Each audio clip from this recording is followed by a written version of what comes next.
Bom dia, alunos.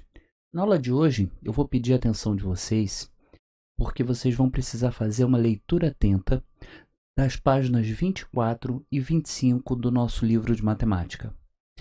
Por que eu preciso que vocês façam isso? Porque todas essas propriedades que nós vemos aqui, elas facilitarão para a gente, mais à frente, a fazer cálculos muito mais rápidos, né? Na hora que vocês forem fazer um vestibular, que vocês forem fazer alguma atividade que demandem um raciocínio maior sobre determinantes, eles vão facilitar bastante. Então, se vocês notarem aqui, na página 24, nós vamos começar a simplificação do cálculo de determinantes. Então, o que eu preciso que vocês leiam, resumam e me enviem esse resumo. Um resumo propriedade por propriedade e principalmente que tenha algum exemplo. Então, na primeira propriedade da fila nula, seja qual for o grau da minha matriz, se alguma linha ou alguma coluna tiver todos os elementos zero, o meu determinante será zero. Presta atenção como ele faz aqui, usando o teorema de Laplace. A segunda propriedade, que quando tem filas paralelas iguais ou proporcionais, o determinante também será igual a zero.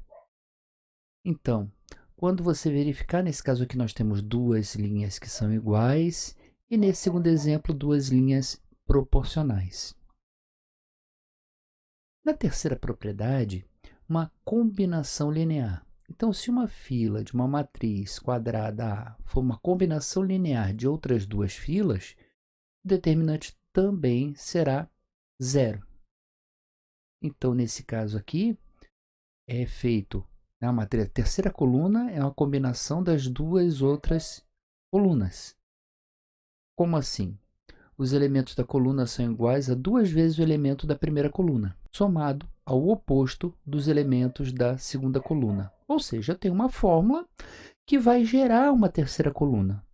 Uma combinação entre elas e essa combinação faz com que o meu determinante também seja igual a zero.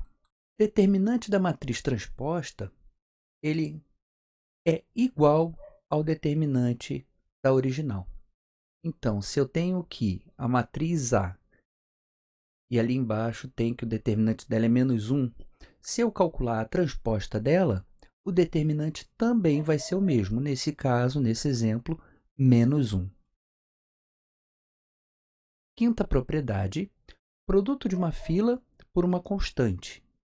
Então, nota que quando eu tenho uma linha que é multiplicado pela outra e dá um resultado terceiro, no caso ali é uma matriz obtida multiplicando por k, então o que eu vou ter ali? Se a primeira for menos 11, a segunda, se eu multiplicar a segunda coluna de A por 3, eu vou ter então que o meu determinante vai ser multiplicado por 3. Então, existe uma relação entre elas. Então, vou chegar à conclusão de que o determinante de B vai ser igual a menos 3 vezes o determinante de A. Logo, o determinante de B vai ser igual a menos 3 vezes o determinante de A, porque uma das colunas foi multiplicada por menos 3.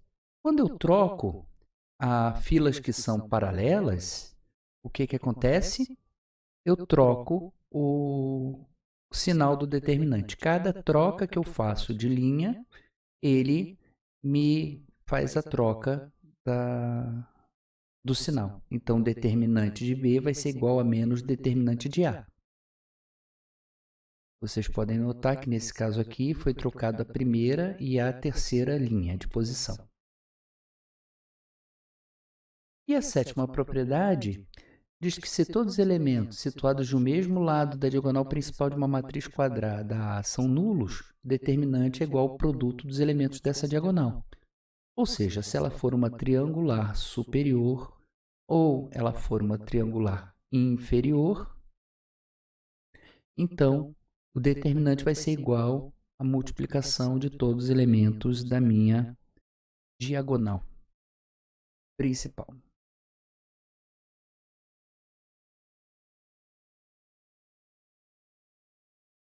Gostaria também que vocês dessem uma olhada no Teorema de Jacobi.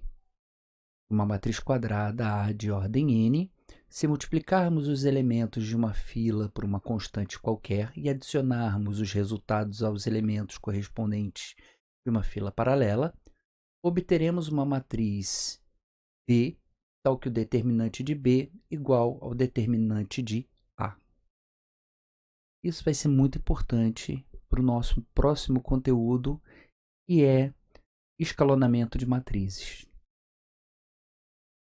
Temos também o Teorema de Binet, que vai dizer que se A e B são matrizes quadradas de mesma ordem n, então determinante de A vezes B igual ao determinante de A vezes determinante de B. Parece ser uma coisa simples e aplicável habitualmente, mas nem tudo é assim em matrizes. Existem algumas operações que nós não podemos fazer.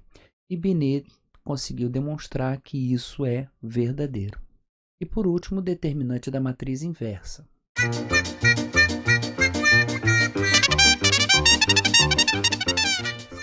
Eu gostaria que vocês olhassem e fizessem um resumo disso tudo e me enviassem, bem como fazer os exercícios 85 a 92.